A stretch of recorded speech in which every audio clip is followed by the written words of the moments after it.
बिस्मिल्लाहिर्रहमानिर्रहीम। अस्सलाम वालेकुम। प्रोग्राम अल कलाम के साथ आपका मेज़बान मोहम्मद शुएब रज़ा हाज़िर खिदमत है। नाज़रीन किराम, इस प्रोग्राम के पहले हिस्सा में हम कुरान करीम की कुछ आयात को समझने की कोशिश करेंगे और दूसरे हिस्सा में अपने अहद के नुमाइंदा सियासी, समाजी, मजहबी और माशरती मौज़ूआत पे पैदा होने वाले सवालात के जवाबात एक नए नुक्ता नज़र से जानने की कोशिश करेंगे। हमारे साथ शेख गुफ्तगू हैं जनाब मोहम्मद अमानत रसूल साहब। अमानत साहब, बहुत शुक्रिया आपके वक्त का। मेरी मुआवनत के लिए मौजूद हैं जनाब शारिक रसूल। शारिक, बहुत शुक्रिया आपके वक्त का। नाज़रीन किराम, गुज़िश्ता प्रोग्राम में हमने सूरतुल क़सस की आयत नंबर 60 तक गुफ्तगू हुई थी और वहाँ पे हमने इख्तिताम किया था। आज उससे आगे हमने शुरू करना है। मैं जनाब अमानत रसूल साहिब से गुजारिश करूँगा अपनी गुफ्तगू का आगाज़ कीजिए। बिस्मिल्लाहिर्रहमानिर्रहीम। नाज़रीन किराम, सूरतुल क़सस की आयत नंबर 61 में अल्लाह सुब्हानहु व तआला ने दो लोगों का ज़िक्र किया है कि ये दो लोग कभी बराबर नहीं हो सकते। एक वो कि जिससे अल्लाह सुब्हानहु व तआला ने वादा किया, यानी आखिरत में कामयाबी का और कामरानी का और जन्नत में जाने का वादा, और दूसरा वो शख्स के जिसने दुनिया के साजो सामान से इस्तिफ़ादा किया, यानी उसका मतबा नज़र सिर्फ़ और सिर्फ दुनिया है। अल्लाह सुब्हानहु व तआला ने इन दोनों का तकाबुल यहाँ पर पेश किया और यह बताया है कि कौन कामयाब है और आखिरत में क्या सूरत हाल होगी। जब हम कुरान मजीद का मुताला करते हैं तो कुरान मजीद में जा बजा मुख्तलिफ़ मकामात पर ऐसी तमसीलात हमें मिलती हैं कि जहाँ अल्लाह सुब्हानहु व तआला ने इस बात को वाज़े किया है कि क्या बेहतर है और क्या बेहतर नहीं है। अरबी ज़ुबान में कहते हैं कि तोरफ़ुल अशियाउ बिअज़दादिहा, कि अशिया अपनी ज़िद से पहचानी जाती हैं। यानी अगर एक चीज़ आपके सामने अच्छी है, उसकी अहमियत ज़्यादा वाज़े हो जाती है अगर उसकी ज़िद को आपके सामने रखा जाए। यानी ज़िद से मुराद ये है कि जो उसके अपोज़िट है। जैसे हम अगर दिन की बात करते हैं तो अगर दिन की अहमियत को समझना हो तो फिर रात का ज़िक्र किया जाता है। यानी रात में अंधेरा हो जाता है, तारीकी हो जाती है, दिन में उजाला होता है। इसी तरह अमन की अहमियत ज़्यादा वाज़े हो जाती है कि जब हम जंग का ज़िक्र करते हैं। इसी तरह खुशहाली है, अमीरी है, और इसके मुकाबिल जब हम तंगदस्ती का और गुर्बत का ज़िक्र करते हैं तो फिर अमीरी की और खुशहाली की अहमियत बढ़ जाती है। गोया कि अल्लाह सुब्हानहु व तआला ने भी इंसान को ये समझाने के लिए कि दुनिया और आखिरत में कामयाबी क्या है और इंसान आखिरत में अल्लाह के यहाँ किसका अजर पाएगा और किसका अजर नहीं पा सकता, तो यहाँ पर अल्लाह सुब्हानहु व तआला ने इसी बात को बयान किया है। ये जो तमसील का अंदाज़ होता है, तशबीह का अंदाज़ होता है, या तकाबुल का एक तरीका होता है, ये इसलिए इख्तियार किया जाता है कि जब आप किसी से बात करते हैं तो या तो आप अक़ली इस्तिदलाल से बात करते हैं। यानी अक़ली इस्तिदलाल से मुराद ये है कि आप दलील देते हैं कि जो लॉजिकली होती है, रीज़निंग के साथ होती है, या दूसरा एक तरीका दूसरे को बात पहुंचाने का होता है कि जिसमें एक जज्बाती अंदाज़ होता है। जैसे हज़रत शाह वलीउल्लाह ये फरमाते हैं कि 3 कुव्वतें होती हैं। एक कुव्वत है कुव्वत इदराक, दूसरी कुव्वत है कुव्वत आमाल, और तीसरी कुव्वत है कुव्वत जज्बात। इंसान इसी तरह मुख्तलिफ़ मजाज और मुख्तलिफ़ दर्जों और मुख्तलिफ़ तबक़े के लोग होते हैं। यानी एक तबका इदराक वाला होता है, एक तबका वो होता है कि जो सिर्फ़ ये कहता है कि आप हमें काम बताइए, वो अमल वाले होते हैं। तीसरा वो तबका भी होता है कि जो जज्बात जिन पर गालिब होते हैं। तो जब आप किसी तक पैगाम अपना पहुंचाना चाहते हैं तो उसका एक तरीका ये होता है कि आप इस्तिदलाल से बात करते हैं। कुछ लोग वो होते हैं कि जो जज्बात से बात को समझते हैं, और इसी तरीके से तीसरे लोग वो होते हैं, या तीसरी किस्म बात पहुंचाने की ये होती है कि आप तशबीह और तमसील से बात पहुंचाते हैं। हर कोई इस्तिदलाल और अक़ल से बात को समझता नहीं है। बहुत से लोग हैं कि जिनको इस तरह बात समझ नहीं आती, तो उनके लिए ये अंदाज़ बहुत अच्छा और बहुत आसान और बहुत सहल होता है कि आप उनके साथ तशबीह और तमसील के अंदाज़ में बात करते हैं। कुरान पाक का जब हम मुताला करते हैं तो यही उसलूब और यही अंदाज़ हमें कुरान पाक में मिलता है कि अल्लाह सुब्हानहु व तआला ने कुफ़ार और मुशरिकीन का ज़िक्र किया और उसे मिसाल से अल्लाह ने फिर वाज़े किया। इसी तरह ख़र्च करने वाले इन्फ़ाक़ फ़ी सबीलिल्लाह करते हैं, अल्लाह ने उनका ज़िक्र किया तो वो भी हमें इसी अंदाज़ में और इसी तरीके से बात समझाई। और इसी तरह जो झुटलाने वाले मुकज़्ज़िबीन हैं उनकी जब बात की अल्लाह ने वो भी मिसाल के ज़रिए से उनका ज़िक्र किया। इसी तरह वो लोग के जो बेअमल किस्म के होते हैं तो उनका ज़िक्र भी अल्लाह सुब्हानहु व तआला ने तमसील के अंदाज़ में कुरान पाक में बयान किया। और इसी तरह हक़ और बातिल की जो कैफ़ियत और हालत होती है या नफ्सी कैफ़ियत होती है उसको भी कुरान पाक ने मिसाल से बयान किया। अल्लाह सुब्हानहु व तआला के नूर का जब ज़िक्र होता है, अल्लाह नूरुस समावाति वल अर्द, उसका अंदाज़ और उसका ज़िक्र भी सूरतुन नूर में अल्लाह सुब्हानहु व तआला इसी तमसील के अंदाज़ में बयान करता है। तो गोया के तमसील और तशबीह का जो अंदाज़ कुरान पाक ने इख्तियार किया है ये बहुत सहल और आसान अंदाज़ होता है कि जिससे दूसरा बात को फ़ौरन समझ जाता है और इसमें गहराई भी होती है, इसमें सबक भी होता है और अमसाल के ज़रिए से बात लोगों के दिलों पर असर भी डालती है। अब देखिए यहाँ पे अल्लाह सुब्हानहु व तआला फरमाता है अफ़मन वअदनाहु वअदन हसना, क्या वो शख्स जिससे हमने अच्छा वादा किया है फ़हुवा लाक़ीही, तो वो उस वादे को पाने वाला है। अब यहाँ पर जो ये हमज़ा जो आया इसे हम हमज़ा इसे इस्तिफ़ाम इनकारिया या इस्तिफ़ामिया इनकार के लिए जो होता है वो यहाँ पर है, यानी हमज़ा इस्तिफ़ामिया जो है यहाँ पर इनकार के लिए है, यानी ये कभी बराबर नहीं हो सकते कि वो शख्स की जिससे अल्लाह पाक ने अच्छा वादा किया और वो उस वादे को पाने वाला है। कमम मत्तानाहु मताअल हयाति दुनिया, कि क्या वो उस शख्स जैसा हो सकता है कि जिसको हमने सिर्फ दुनियावी ज़िंदगी का फ़ायदा दिया, यानी दुनिया का सामान और दौलत और सब कुछ जो उसने चाहा, यानी आखिरत का वो तलबगार ही नहीं था तो हमने उसको दुनिया दे दी। सुम्मा हुवा यौमल क़ियामत मिनल मुहदरीन, फरमाया कि फिर क़यामत के दिन वो हाजिर किए जाने वालों में से है। अल्लाह पाक फिर उसको यानी ज़िल्लत और रुसवाई के साथ फिर अपनी बारगाह में खड़ा करेगा ऐसे शख्स को कि जिसने खुदा से सिर्फ दुनिया मांगी या वो दुनिया की ही हिरस और तमा वो रखता था। अब इस बात को मज़ीद खोल कर अल्लाह पाक आगे बयान फरमाता है कि वह यौम युनादीहिम, और जिस दिन अल्लाह ताला उनको पुकारेगा, फ़यक़ूल और फरमाएगा आइना शुरकाई अल्लज़ीना कुंतुम तज़उमून, कि कहाँ है वो मेरे शुरका कि जिनको तुम दावा किया करते थे कि ये अल्लाह ताला के शुरका हैं। क़ाल अल्लज़ीना हक़्क़ अलैहिमुल क़ौलु रब्बना हाउलाइ अल्लज़ीना अग़वैना, अब वो लोग कि जिन पर अल्लाह की बात साबित हो चुकी होगी, अब वो ये कहेंगे अपने रहनुमाओं की तरफ और अपने जो लीडर हैं उनकी तरफ, वो मजहबी हों, वो सियासी हों, किसी तरीके से यानी भटकाने वाले जो लोग हैं उनकी तरफ इशारा करके कहेंगे हाउलाइ अल्लज़ीना अग़वैना, ये वो लोग हैं कि जिन्होंने हमें अगवा किया। अगवा से मुराद ये है कि हमें बहकाया। अग़वैनाहुम कमा गवैना, तो वो जो सामने लोग होंगे वो कहेंगे हमने इनको इसी तरह बहकाया जिस तरह हम खुद बहके थे। यानी कहने का मतलब ये है कि भाई हमने इनको बहकाया, यानी ज़बरदस्ती इनसे कोई बुरा काम नहीं करवाया, हमने इनको वही कुछ जो हमारे पास था हमने वो इनको दे दिया। हम खुद भी बहके हुए थे और हमारी बात पर इन्होंने भी कान धरा, पहले ही आमादा थे, तो लिहाजा ये भी फिर गुमराह हुए।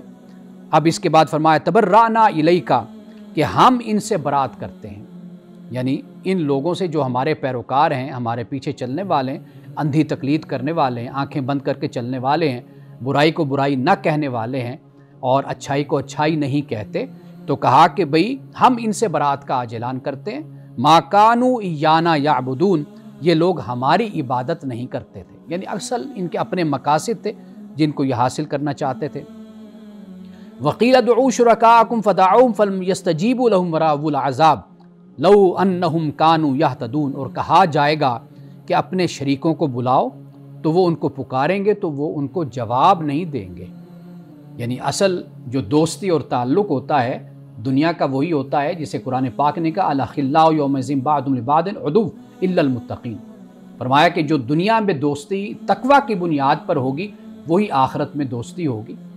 दुनिया में जो दोस्ती मफाद की दोस्ती होगी, खुदा को छोड़ने पर दोस्ती होगी, शिर्क और कुफ्र पर दोस्ती होगी, आखिरत में अल्लाह पाक फरमाता है कि ये दोनों आपस में एक दूसरे के दुश्मन होंगे। अब यहाँ पर यही मामला है कि दुनिया में जो मददगार हैं, रहनुमा हैं, सरबराह हैं और जो मुक्तदा हैं, जिनके पीछे चला जाया करता था, अब क़यामत के दिन जब वही आवाज़ उनको देगा अपने लीडरों को, तो किसी की तरफ से कोई जवाब नहीं आएगा। तो फरमाया लौ अन्नहुम कानू यहतदून, और ये फरमाया कि फ़लम यस्तजीबु लहुम वराउल अज़ाब, कि उनकी तरफ से जवाब तो नहीं आएगा और वो देखेंगे अज़ाब को। और इसके बाद फरमाया कि काश वो हिदायत इख्तियार करने वाले होते, यानी आज दुनिया में मौका है इनके पास, काश ये हिदायत इख्तियार कर लेते, वरना क़यामत के दिन मामला ये है कि जो कुछ दुनिया में किया होगा वही आखिरत में उनके सामने आ जाएगा और उन आमाल की बुनियाद पर वो फिर जहन्नम में जाएंगे, जन्नत के हकदार नहीं ठहरेंगे। नाज़रीन किराम, यहाँ वक्त हुआ चाहता है एक ब्रेक का, हमारे साथ रहिए।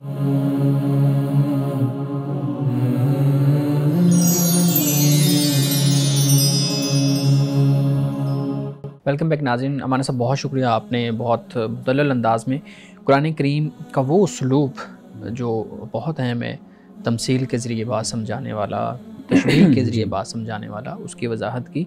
एक सवाल जो इस पूरे टॉपिक को सुन के जहन में आता है वो ये है कि कुरान करीम मुख्तलिफ़ उसलूब इख्तियार करता है चीज़ों को बयान करने के, और फिर कुछ लोगों को मुखातिब करता है, कभी मोमिनीन को, कभी जमात को, कभी फ़र्द वाहिद को। तो जब तमसीलात की, तशबीहात की बात करते हैं तो कुरान करीम ख़ुद भी कई जगहों पे ये बताता है कि हमने ये तमसीलात, ये तशबीहात क्यों बयान की हैं।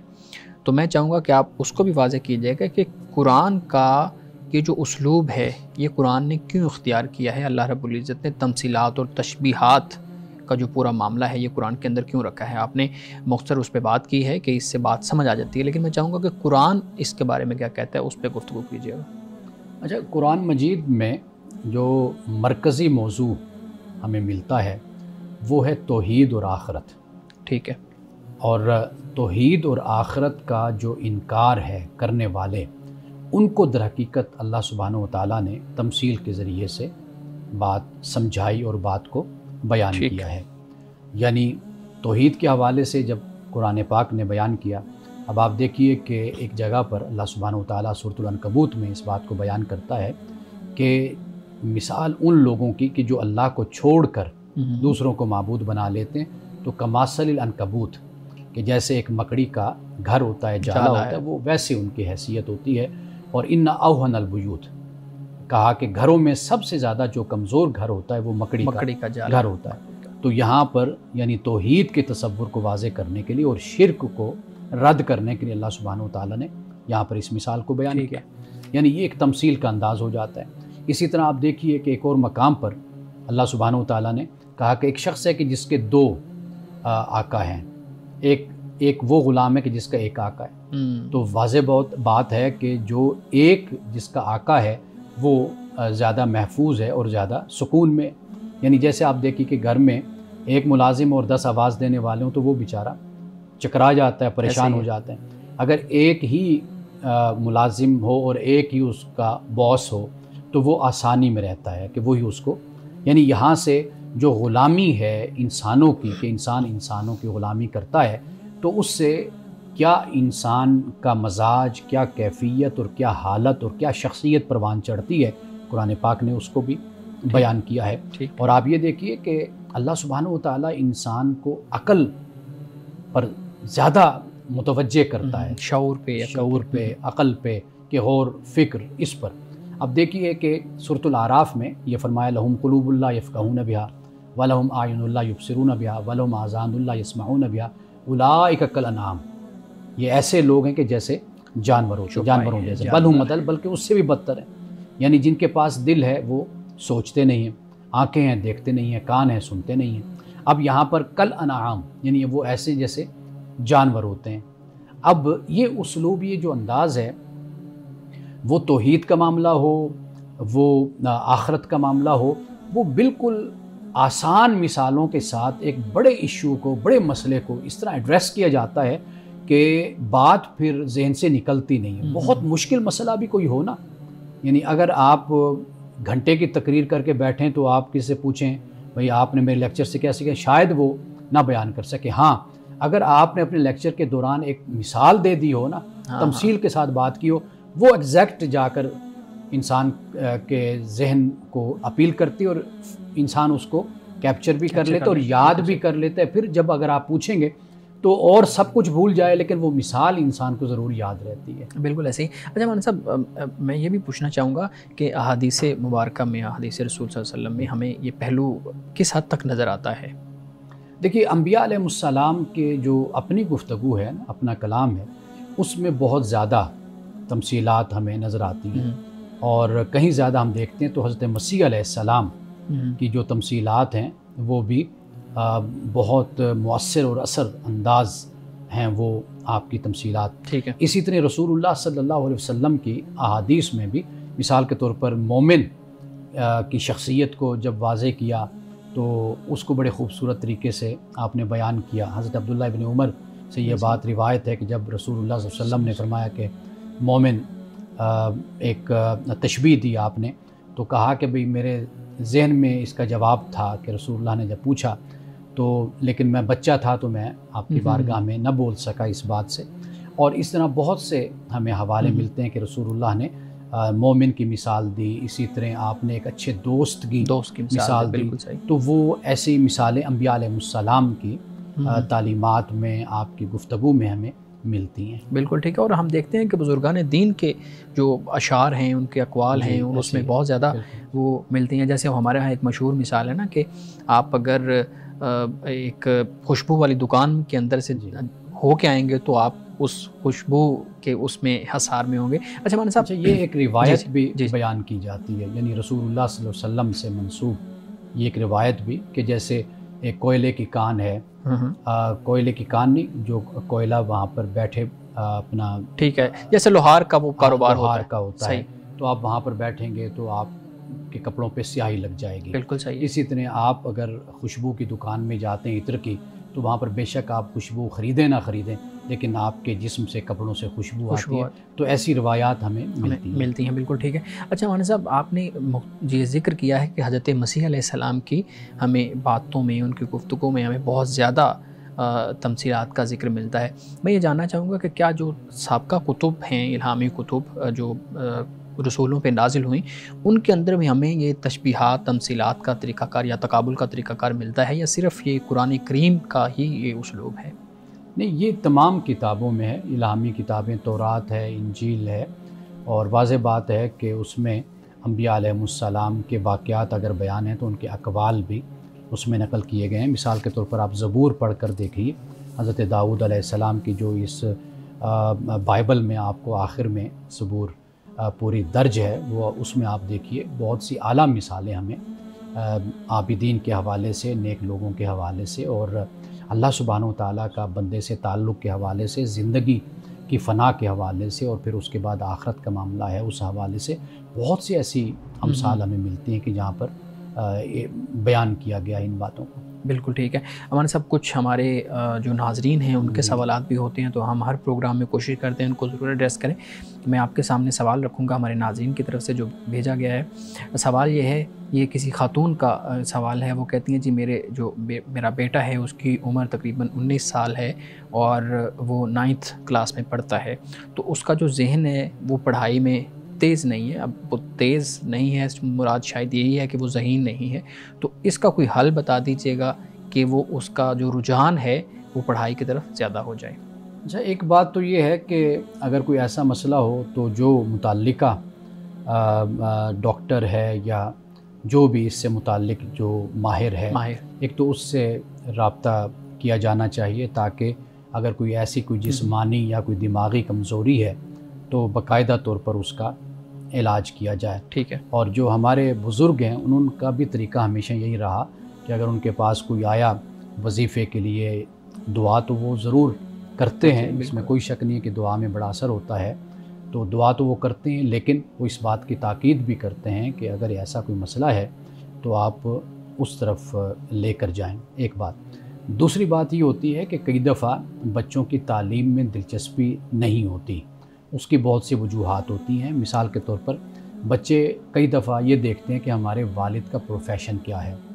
अब मुझे अब तक याद है कि लड़कपन में एक साहब थे, उनकी बड़ी ख्वाहिश थी कि उनका बच्चा दीन का इल्म हासिल करे और इस तरफ आए, लेकिन वो आता नहीं था इस तरफ, और उसका शौक़ भी नहीं होता था। बिठाते थे, पढ़ाते थे तो, लेकिन वही शिकायत होती थी कि जहन उसका बहुत पीछे है, वो आगे नहीं चलता, यानी उसमें दिलचस्पी या चुस्ती जो है उस बच्चे में नज़र नहीं आती। तो जो वजह सामने आई वो ये है कि जो बाप का प्रोफेशन है वो ये नहीं है। मिसाल के तौर पर वालिद का जो एक प्रोफेशन या शोबा होता है, बच्चे अक्सर तौर पर उसको फॉलो करते हैं, देखते हैं कि भाई हम इस तरह करें। तो अब उनके जो वालिद साहब थे, उनका कपड़े का कारोबार था, दुकान थी, बहुत अच्छे बिजनेसमैन थे। अब बच्चा वो चाहते थे कि आलिम बने, उसका जी बच्चे का चाहता मैं दुकान पे बैठूं जाकर और मैं कपड़ा बेचूं। तो कई दफ़ा ये मसला भी सामने आ जाता है। और तीसरी बात जो है वो ये हमेशा ज़हन में रखनी चाहिए कि जो टीचर होता है वो आप देखें कि वो किस तरीके से बच्चे को डील कर रहा है। कई दफ़ा बच्चा ना कुंद ज़हन होता है ना पीछे होता है, उसको कई दफ़ा पढ़ाने वाले यानी स्कूल में या कॉलेज में जो माहौल होता है वो उसको ज़्यादा सुस्त भी कर देता है, और उसकी हौसला अफजाई नहीं होती, हौसला शिकनी ज़्यादा होती है, उसको डांट डपट ज़्यादा की जाती है, और उसको हमेशा नेगेटिव जो तासुर होता है वो ज़्यादा उस पर गालिब किया जाता है। उसकी वजह से भी बच्चे फिर पीछे हो जाते हैं। ऐसी बहुत सी वजूहात हैं। वालिदैन की जो बुनियादी ज़िम्मेदारी होती है वो मसले पर तवज्जो करें ज़रूर, लेकिन उसके असबाब और अवामिल को ज़रूर समझने की कोशिश करें। बाकी मैं दुआ करता हूँ, सबके लिए हम दुआ करते हैं, लेकिन औलाद के हक़ में वालिदैन की जो दुआ होती है वो ज़्यादा मौसर होती है और ज़्यादा अल्लाह की बारगाह में कबूल होती है। नाज़रीन किराम, बाकी सवालात देते हैं एक ब्रेक के बाद, हमारे साथ रहिए।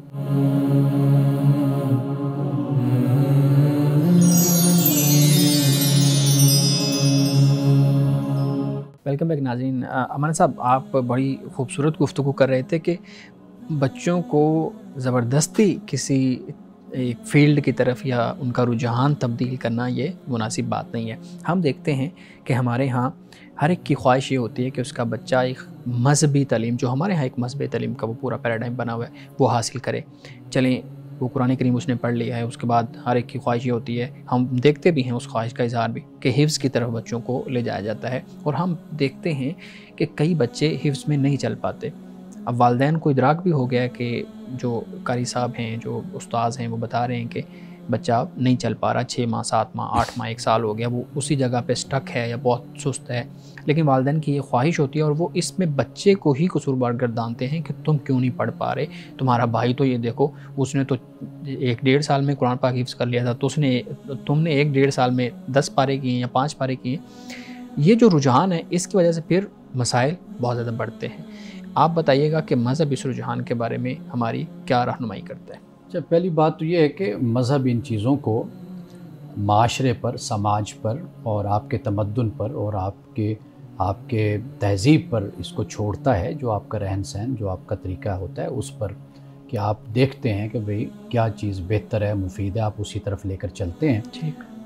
पहली बात यह है कि जो ब्रॉड बेस एजुकेशन होती है, बुनियादी तौर पर हमारा आइन उस बारे में ये बताता है हमें कि मैट्रिक तक जो तालीम है ये रियासत की ज़िम्मेदारी है और फ्री ऑफ कॉस्ट ये तालीम दिलवाना रियासत की ज़िम्मेदारी होती है। जब आप मैट्रिक तक बच्चों को पढ़ाएंगे और बिला तफरीक इसके कि ये बच्चा कौन है, कहाँ से है, और फिर उसके बाद जब मैट्रिक बच्चा कर लेता है तो उसके बाद फिर एक इज्तिमाई तालीम आप कह लें, मुश्तरका जो होती है, मुख्तलिफ़ शोबों के हवाले से, मुख्तलिफ़ उलूम और फ़नून के हवाले से वो दी जाती है। फिर उसके बाद देखा जाता है कि बच्चे का रुझान किस तरफ है। अगर उसका रुझान मेडिकल में है तो मेडिकल में जाए, अगर इंजीनियरिंग में तो इंजीनियरिंग में जाए, अगर वो दीन की तरफ उसका रुझान है तो बेशक वो फिर दीनी तालीम की तरफ है, यानी मज़हबी तालीम की तरफ है। हमारे यहाँ जो ये निज़ाम राइज है, ये इसको आप बिदअत कह सकते हैं, इसलिए कि कुरान पाक को बेसमझ और बिल्कुल उसके मानी और मफ़ाहिम को समझे बग़ैर सिर्फ रट्टा लगाना, हिफ्ज़ करा देना बच्चे को, ये भी एक बिदअत की सूरत है जो हमारे यहाँ ये राइज हुई है। असल तरीक़ाकार यही था कि जितना भी कुरान आप हिफ्ज़ करें, पढ़ें, याद करें, वो आपका तर्जुमा और आपको उसका पूरा फ़हम आपको हासिल होना चाहिए। मिसाल के तौर पर सहाबा किराम का अगर हम ज़िक्र करते हैं तो आप वहाँ पर देखिए, चूँकि उनकी ज़ुबान अरबी थी, तो अगर वो कुरान पाक हिफ्ज़ करते थे तो वहाँ पर उसका तर्जुमा, उसके मानी और मफ़ाहिम उनको ऑलरेडी समझ आ उसके मालूम होते थे। लेकिन सहाबा किराम को अगर आप देखेंगे तो सहाबा किराम ने अपने बच्चों पर कभी सख्ती करके ज़बरदस्ती उनको कभी बिठाकर कुरान हिफ्ज़ नहीं उनको करवाया था कि भाई आपने हर सूरत में 30 पारे हिफ्ज़ करने। तो ये चीज़ें हमें हमेशा पेश नज़र रखनी चाहिए कि अपने समाज को, अपने माशरे को, अपने बच्चों को आप इस तरह परवान चढ़ाएँ कि वो मुफीद शहरी साबित हों। मसलन एक बच्चा 2.5-3 साल अगर आपने उसको कुरान के लिए बिठा भी दिया, तो अब वो 2.5-3 साल के बाद जब वो वापस आता है, एक लफ्ज़ का तर्जुमा भी उसको, एक लफ्ज़ का माना तक उसको मालूम नहीं होता। लेकिन होता फिर क्या है कि वक्त गुजरने के साथ साथ जैसे जैसे दिलचस्पियाँ और मसरूफियात मुख्तलिफ होती गई तो साथ साथ कुरान भी फिर भूलता चला गया। ये सूरत हाल पैदा होती है। तो मेरा ख्याल है कि वालिदैन मज़हब से ज़रूर मोहब्बत करें। मैं तो हमेशा इस बात की तालीम देता हूँ कि अगर वालिदैन को इतना भी जज्बा और शौक़ है तो ख़ुद हिफ्ज़ करना शुरू करते हैं। वाह, हमारे बड़े ऐसे दोस्त हैं कि जिन्होंने 30 साल की उम्र में, 40 साल की उम्र में ख़ुद हिफ्ज़ करना शुरू कर लिया। 5 साल लगाए, 7 साल लगाए, 4 साल लगाए, ख़ुद कुरान के हाफिज़ हो गए। उनको तर्जुमा और माना भी उनको साथ आता था। यानी ये सिर्फ मैं वो नहीं कह रहा कि जो मजहबी फैमिलीज़ के लोग, ख़ानदान के, ऐसे कह रहा हूँ कि जो बिजनेसमैन है, बिजनेस के फील्ड से जिनका ताल्लुक है, यानी मिसाल के तौर पर ऑफिस आए, सुबह 9 बजे पहुँचे तो आधा घंटा बैठकर खुद हिफ्ज़ किया, याद किया कुरान पाक। मैं उनके नाम नहीं ले सकता, लेकिन ये है कि ऐसे कई लोग हैं। तो अगर वालिदैन को ये शौक़ हो ना कि मेरा बच्चा हाफिज़ हो, तो उससे बेहतर तरीका ये कि वो ख़ुद कुरान पाक को हिफ्ज़ कर ले और उनका ये अमल उनके लिए आगे निजात का और अजर का और सवाब का बाइस बने। जी, बहुत शुक्रिया कि जो आपने मजहबी तालीम की बात की कि हम वालिदैन होते हैं वो चाहते हैं कि उनके बच्चे मजहबी तालीम हासिल करें, लेकिन क्या मजहबी तालीम कुरान पढ़ने से और उसको अपनी ज़िंदगियों में इम्प्लीमेंट करने से मुकम्मल नहीं हो जाती? क्या ज़रूरी है कि हम हिफ्ज़ की तरफ जाएँ और इस तरह की जो बिद्दतें हैं उनकी जानिब हम बढ़ें? ये जो बात आपने कही है ये बहुत अहम बात है, हमें ये नुक्ता समझना चाहिए। एक चीज़ है कि आप किसी की महारत हासिल करते हैं, किसी इल्म की, किसी फ़न की, ये एक अलहदा चीज़ होती है। एक है कि आप बहैसियत मुसलमान अपने अखलाकियात पर तवज्जो देते हैं, बहैसियत इंसान आप अपने मामलात को संवारते हैं, आप इबादत की तरफ होते हैं। जो आपके फ़राइज़ हैं अल्लाह की तरफ से, जो आप पर नाफिज किए गए, मुसलमान होने के नाते, आकिल बालिग होने के नाते, और आप सेहतमंद हैं, आप इस्तिताअत रखते हैं, आप कर सकते हैं, वो जो मामलात हैं आप उतना इल्म रखते हैं, उतना शऊर रखते हैं, तो वो काफ़ी है और आप उसके मुताबिक अपनी ज़िंदगी बसर करते हैं तो आप अल्लाह के यहाँ सुरखरू होंगे। हाँ, अगर कोई महारत हासिल करना चाहता है, एकेडमिक लेवल पे जाना चाहता है, तो फिर उसके लिए दरवाज़े खुले हैं। वो कुरान, फिर तफसीर, फिर हदीस, फिर उसूल हदीस, फ़िक़्ह, फिर उसूलुल फ़िक़्ह, फिर मंतिक़, फ़लसफ़ा, दीगर जो उलूम हैं जो कुरान और सुन्नत को, हदीस को समझने में मुआविन है, फिर आप उनको हासिल करते हैं। यानी वो फिर रिसर्च की डोमेन में हाँ, वो दूसरा एरिया हो जाता है फिर उसका। बिल्कुल ठीक है, बहुत खूबसूरत गुफ्तगू चली हमारे साथ। मैं मुख्तसर इसमें ये भी पूछना चाहूँगा, क्या बताइएगा कि इसके लिए कोई ख़ास उम्र है? मतलब लोग एक ख़ास एज के बच्चों को ही उसमें हिफ्ज़ करने के लिए रखते हैं और बड़ी उम्र में आके वो सोचते हैं कि अब हिफ्ज़ हो नहीं सकता, हम कर नहीं सकते, या शायद हाफ़ज़ा इस तरह का नहीं है। तो ये ख़ास कोई चीज़ है इस तरह की? देखिए, मैं इस हवाले से हमेशा एक बात कहता हूँ कि कुरान मजीद की हिफ्ज़ की तो कोई उम्र नहीं है। ठीक, जैसे मैंने अभी आपको बताया कि बड़ी बड़ी उम्र के लोगों ने भी कुरान हिफ्ज़ किया है। कुरान आप उस वक्त हिफ्ज़ करें जब आप तर्जुमा, तफसीर और मानी का भी ज़ौक़ भी रखते हैं और आप समझते भी हैं, और जब आप उसकी हिफाजत भी कर सकते हैं। ये बुनियादी बात है कि ये काम आप पहले करें अपने ऊपर इसको, और बड़ी उम्र में। छोटे बच्चों का जो मामला है, मैं हमेशा ये बात कहता हूँ कि उनकी जो स्कूलिंग की उम्र है, आप उनको बेहतर से बेहतरीन तालीम जो स्कूल की है वो दिलवाएं। ठीक ठीक ठीक। क्यों? इसलिए कि कुरान मजीद तो किसी भी उम्र में हिफ्ज़ हो सकता है ना, लेकिन जब बच्चों की ये उम्र निकल गई ना, तो वो अपने स्कूल और कॉलेज की जो एजुकेशन है उससे महरूम हो जाते हैं। मैंने ये देखा है कि जिन बच्चों को हिफ्ज़ में डाला जाता है, 2-3 साल 4 साल जो उनकी ज़िंदगी के इब्तदाई होते हैं, जब हिफ्ज़ के बाद जब उनको ले जाया जाता है ना कि अब जी आप इनको दाखिल कर लें, वो कहते हैं अब इनकी उम्र बड़ी हो गई। फिर वो टेस्ट लेते हैं, कई दफ़ा ऐसे होते हैं उस टेस्ट में वो पूरे नहीं उतरते, तो फिर बच्चे उस तालीम में पीछे रह जाते हैं जो हमारे माशरे की और हमारे मुल्क और रियासत की जो तालीम होती है। तो मैं ये मशवरा हमेशा वालिदैन को देता हूँ कि बच्चों की जो स्कूलिंग है, और इसको आप सेकुलर एजुकेशन भी कह सकते हैं, ये जो एजुकेशन है ये भरपूर तरीके से अपने बच्चे को दिलवाएं। हमारे यहाँ जो मजहबी बनाने का जो तसव्वुर है वो फिर इस तरह कायम हो जाता है। मिसाल के तौर पर मैं हूँ इस वक्त आपके सामने, लेकिन मैं समझता हूँ कि शारिक हैं, आप मुझसे कहीं बेहतर हैं, इसलिए कि आपने पहले स्कूल की एजुकेशन, कॉलेज की वो ली, आपने तालीम ली। हाँ, अब अगर आप दीन की तरफ आते हैं तो आपका जो एक्सपोजर होगा वो मुझसे कहीं बेहतर होगा। इस्लाम की खिदमत करने वाले अगर आप स्कॉलर्स को देखिए, वो पहले साइंस एजुकेशन उन्होंने अच्छी तरीके से ली, तो जब वो अपने ज़माने की तालीम हासिल कर लें तो फिर बेशक उनके पास रास्ता है। और मैंने आपको ये भी बताया कि जब आप मैट्रिकुलेशन है वहाँ तक पहुँच जाते हैं, उसके बाद एक और मरला होता है, फिर तीसरा मरला स्पेशलाइजेशन का होता है, फिर उसके बाद बेशक वो आगे निकलते जाएं। नाज़रीन किराम, बकिया सवाल लेते हैं एक ब्रेक के बाद, हमारे साथ रहिएगा।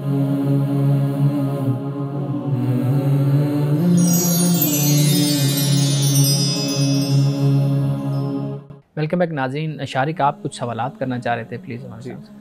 बतौर इंसान हमें ज़ाहिरी दुनिया से बहुत लगाव होता है, और हमारी जो अंदर की लेकिन जो दुनिया होती है वो मुर्दा हो चुकी होती है और हमें उसका अंदाज़ा भी नहीं होता। तो जो एक सेल्फ लव का कॉन्सेप्ट है दुनिया में कि अपने आप से प्यार करना चाहिए हमें, तो अपने आप से प्यार करने का क्या तरीका है और इसका मतलब क्या है? अच्छा, पहली बात ये है कि एक होती है ख़ुद पसंदी जी, और एक होती है ख़ुद परस्ती। ठीक। अच्छा, ख़ुद पसंदी स्नोबरी जिसको हम कहते हैं, और ख़ुद पसंदी से आगे का जो कदम होता है वो ख़ुद परस्ती का होता है जी। यानी इंसान अपने आप को दूसरों से ज़्यादा अहमियत देता है, एक ये रवैया। एक होता है कि अपने आप को पूजता है, यानी पूजता इस तरीके से कि अपनी तरबियत इस अंदाज से नहीं करता कि जहाँ पर वो गलत हो तो वो ख़ुद को कहे हाँ मैं गलत हूँ, या दूसरे को सॉरी बोले। तो ये जो ख़ुद परस्ती होती है ये बड़ी ख़तरनाक होती है, और ख़ुद पसंदी भी। असल जो चीज़ है वो है एतमाद जी, ख़ुद एतमादी, सेल्फ़ कॉन्फिडेंस। ये बुनियादी चीज़ है कि हमें अपने साथ वक्त गुजारने का तरीका सीखना चाहिए। यानी हम बजाय इसके कि दूसरों पर नज़र रखें, हम अपने साथ वक्त गुजारें। यानी जिसे हमारे यहाँ वो एक मेडिटेशन जिसको कहा जाता है ना, मुराकबा, वो आपने पिछले दिनों किया भी था, मुराकबा मेडिटेशन। अब उस मेडिटेशन में आप देखें कितना फ़ायदा होता है, यानी इंसान अपने साथ वक्त गुजारता है, और ये जो वक्त गुजारना है ये इसका बुनियादी हल है, आप यूँ कह लीजिए, जिस तरफ आप इशारा कर रहे हैं कि हम अगर अपनी ज़ात से मोहब्बत करते हैं तो हमें ये चाहिए कि हम अपने वजूद को और अपने आप को बाकी रखने के जो अवामिल और असबाब और तरीक़े हैं, यानी बाकी रखने से मेरी मुराद ये है कि हम अपने आप को बेहतर से बेहतरीन एक शख्सियत बना सकते हैं। वो एतमाद में हो सकता है, वो जिस्मानी सेहत में हो सकता है, वो ज़हनी जो इंसान की हालत है उसमें अपने आप को बेहतर कर सकता है, और दीगर मामलात में। तो ये दरहकीकत अपनी मोहब्बत, अपनी ज़ात से मोहब्बत का इजहार होता है जी। यानी इंसान अपने आप से मोहब्बत अगर करता है तो अपने साथ वक्त गुजारे, ठीक, और वक्त गुजारने के साथ साथ अपना एहतसाब भी करे और अपने आप को देखता रहे कि भाई मैं कहाँ पर गलत हूँ, मैं कहाँ पर सही हूँ, और फिर उसके मुताबिक ज़िंदगी को उस तरह ढालता चला जाए जी। अच्छा, हम अपनी ज़ात से मोहब्बत करने के लिए अक्सर दूसरों पर मुनहसर होते हैं, जैसा कि आपने अभी जिक्र किया। तो मैं ये जानना चाहता हूँ कि हम कैसे अपने आप को इवॉल्व करें इस तरीके से कि हम दूसरों पर मुनहसर ना हों, कि हमें कोई दूसरा वैलिडेट करे, दूसरा हमारी इज़्ज़त करे, तभी हम अपनी इज़्ज़त करें। बिना किसी और की इज़्ज़त किए, कदर किए हमारे, हम कैसे अपनी इज़्ज़त करें और कैसे अपने आप से मोहब्बत करें? सबसे पहली बात ये कि ख़ुद को डिस्कवर करना चाहिए, ठीक है। ये एक कौल आप अरबी का कह लीजिए, बाद इसको हदीस भी कहते हैं जी, कि मन आरफ़ नफ्सहु फ़क़द आरफ़ रब्बा, कि जिसने ख़ुद को पहचाना उसने अपने रब को पहचाना। बेशक। और जिसने, आगे जो अल्फाज हैं वो ये है कि जिसने मन आरफ़ नफ्सहु फ़क़द आरफ़ रब्बा, तो जिसने अपने रब को पहचाना उसकी गुफ्तगू कम हो गई। ये अल्फाज हमें मिलते हैं। तो अपने साथ वक्त गुजारना और अपनी सलाहियतों को आप ज़्यादा से ज़्यादा डिस्कवर करें हॉबीज़ अपने को, आप को, हैं? अपनी हॉबीज़ को, हॉबीज़ कह लीजिए, नहीं हॉबीज़ नहीं, यानी अपनी सलाहियतों को डिस्कवर करें। यानी मैं क्या क्या कर सकता हूँ, या मुझे किस काम में खुशी मिलती है। किस काम में मेरी खुशी है, या किस काम में मुझे इत्मीनान मिलता है, और किस काम में मैं आगे बढ़ सकता हूँ। देखिए इंसानी जो नफ्स है ना, ये इंसान को धोखा भी देता है जी। यानी इंसान, जैसे वो इकबाल ने कहा ना, एक होते हैं मकासद जलीला, एक है मफाद आजिला। मफाद आजिला यही होता है कि इंसान बहुत जल्द फ़वाइद हासिल करना चाहता है। एक चीज़ होती है मकासद जलीला, जिसको कहा बड़े मकासद होते हैं। अब बड़े मकासद के उसूल तक पहुँचने के लिए इंसान को कई दफ़ा अपने मफादात को छोड़ना होता है और अपने बड़े मकसद को हासिल करने के लिए। तो इंसान अगर अपनी सलाहियत को और अपनी शख्सियत को डिस्कवर करे, दरियाफ्त करे, तो ये दर हकीकत एक खुशी को पाने का ज़रिया बन सकता है। नौजवानों में जो एतमाद की कमी हम आजकल देखते हैं, उसकी एक वजह यह भी है कि उनको जब कोई बड़ा कोई ऐसे हौसला शिकन जुमला कह देता है उनके बारे में, उनकी ज़ात से मुतालिक कोई भी उनका हम उम्र फ़र्द या फिर ऐसी कोई बात कर देता है जो कि गैर मुनासिब है, तो उनका जो एतमाद है वो काफ़ी कम हो जाता है। तो इस ऐसी सूरत में ये कह देना तो बहुत आसान है कि आप एक कान से सुनकर दूसरे कान से निकाल दें, लेकिन ऐसी सूरत में अमल कैसे किया जाए वो बहुत ज़रूरी है जानना। देखिए पहली बात तो ये है कि कहना इतना अहम नहीं होता जितना करना अहम होता है। ठीक। यानी मिसाल के तौर पर दुनिया में बड़े बड़े स्कॉलर्स, बड़े बड़े लीडर्स, उन पर एतराज़ात हुए जी, उनकी ज़िंदगी में उन पर हमले हुए, हौसला शिकनी की गई, उन पर तनकीद की गई, सब कुछ हुआ। लेकिन आपका जो अमल है ना, आपकी जो अचीवमेंट्स हैं, उसको बहरहाल कोई झुटला नहीं सकता। बिल्कुल। ये जो कॉल है, ये जो बोलना है ना, इसकी कोई अहमियत नहीं होती। अच्छा। यानी ये कुछ घंटे कुछ दिन का इसका वक्त होता है, लेकिन जो आपका काम है, मिसाल के तौर पर अगर आपने कोई किताब तहरीर की, आपने कोई ऐसी तंजीम, या आपने कोई ऐसा इदारा, या कोई आपने ऐसा कोई कारनामा सरंजाम दिया, जैसे साइंटिस्ट सरंजाम देते हैं, फ़िलासफ़र देते हैं, उलमा स्कॉलर्स देते हैं, अब उसकी ज़िंदगी बड़ी तवील होती है। यानी इमाम अबू हनीफ़ा रहमतुल्लाह तआला अलैह को आप देख लीजिए कि उन पर उनकी ज़िंदगी में बड़ी तोहमतें, बड़े इल्ज़ामात लगे उन पर, लेकिन आज आप देख लीजिए कि उनके नाम पर पूरी एक फ़िक्र, एक स्कूल ऑफ थॉट मौजूद है।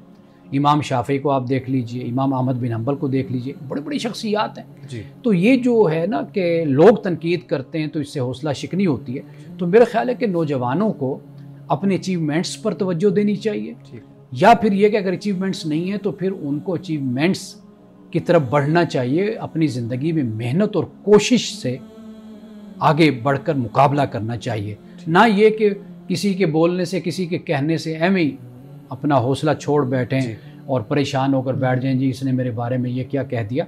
तो मेरा ख्याल है कि ये रवैया भी मुनासिब इसलिए नहीं है कि आपका मोहसिन वो है जो आप पर तनकीद करता है, बिल्कुल, और आपका वो दुश्मन है कि जो खामखा आपको तारीफ़ करके आप में हवा भरता रहता है। उससे आप क्या करेंगे, आप अमल छोड़ बैठेंगे, खुश होकर बैठ जाएंगे। लेकिन कम अज़ कम इतना है कि जो तनकीद करने वाला है वो आपको सोचने पर ज़रूर मजबूर करता है कि आप सोचें और अपना एहतसाब करें। जी मान साहब, आज की हदीस मुबारक बयान कीजिएगा। आज की हदीस हज़रत जाबिर बिन अब्दुल्लाह रज़ियल्लाहु तआला अन्हु से रिवायत है। आप फरमाते हैं कि रसूलुल्लाह ने यह फरमाया कि ला तदउ अला अनफुसिकुम, कि अपने आप को बद्दुआ न दो, वला तदउ अला औलादिकुम, अपने औलाद को भी बद्दुआ न दिया करो, वला तदउ अला खादमिकुम, और अपने जो खादिम हैं, मुलाजिम हैं, उनको भी बद्दुआ न दिया करो, वला तदउ अला अम्वालिकुम, अपने मालों को भी बद्दुआ न दिया करो। आपने फरमाया कि ला तुवाफ़िकू मिनल्लाहि तबारक व तआला साअता नैलिन फ़ीहा अताउन फ़यस्तजीब लकुम, फरमाया कि कहीं वो वक्त ऐसा ना हो कि अल्लाह तुम्हारी दुआ को कबूल कर ले, तुम्हारी बद्दुआ को। आम तौर पर यह रवैया लोगों का होता है, यानी कभी अपने आप को बद्दुआ दे रहे होते हैं, बेड़ा गर्क लफ्ज़ अपनी ज़ात के लिए भी बोल रहे होते हैं, और कभी औलाद की नाफरमानी की वजह से या बदजुबानी की वजह से उनके मुंह से कभी औलाद के लिए भी बद्दुआ निकलती है, तो रसूलुल्लाह ने मना किया। इसी तरह खादिम होते हैं, मुलाजिम होते हैं, जो इंसान के एतमाद को ठेस पहुंचाते हैं, बद्दुआ से मना किया कि उनको भी बद्दुआ न दो। और इसी तरह फरमाया कि माल को भी कभी यानी बद्दुआ देता है इंसान अपनी दौलत को, हालांकि ये दौलत, ये माल अल्लाह की बहुत बड़ी नेमत है। तो रसूलुल्लाह सल्लल्लाहु अलैहि वसल्लम ने फरमाया कि फिर कहीं ऐसा ना हो कि कभी कोई वक्त ऐसा होता है कि जब अल्लाह ताला फिर उस बद्दुआ को कबूल कर लेता है, फिर बाद में होता क्या है, इंसान पछताता रहता है। तो लिहाजा इंसान को कभी भी अपनी ज़ुबान से बद्दुआ दूसरे के लिए नहीं निकालनी चाहिए, कोई भी है, कोई भी शख्स है। हमेशा इंसान दुआओं से दूसरों को नवाजे, या फिर यह है कि कम अज़ कम इंसान सब्र पर ही इक्तफ़ा करे और अपनी ज़ुबान को बंद रखे। नाज़रीन किराम, इस दुआ के साथ अपने प्रोग्राम का इख्तिताम करेंगे। अल्लाह रब्बुल इज़्ज़त हुस्न कलाम और तासीर कलाम अता फ़रमाए, हमारी ज़ुबान की गिरों को खोल दे और सुनने वालों तक खैर का पैगाम पहुँचे। इजाज़त दीजिए, खुदा हाफिज़।